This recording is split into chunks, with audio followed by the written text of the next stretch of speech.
everyone, welcome back to the Lonely Homestead.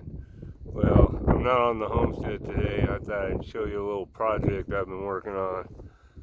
So here it is.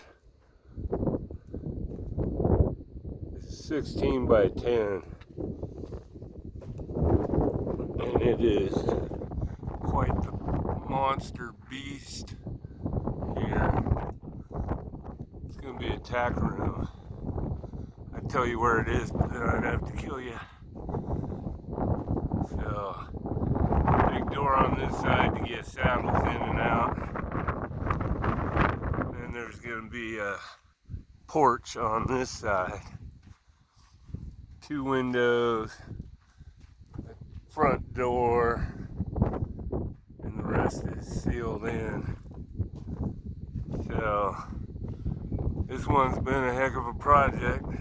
Ongoing, of course,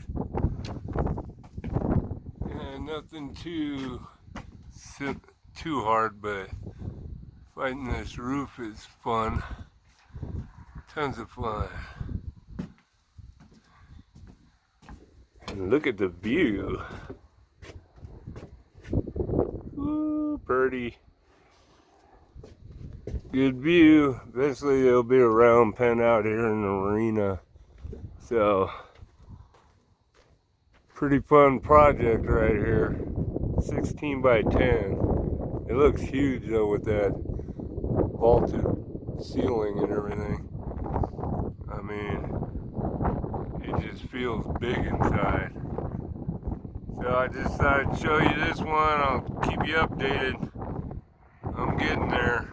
Adios. God bless.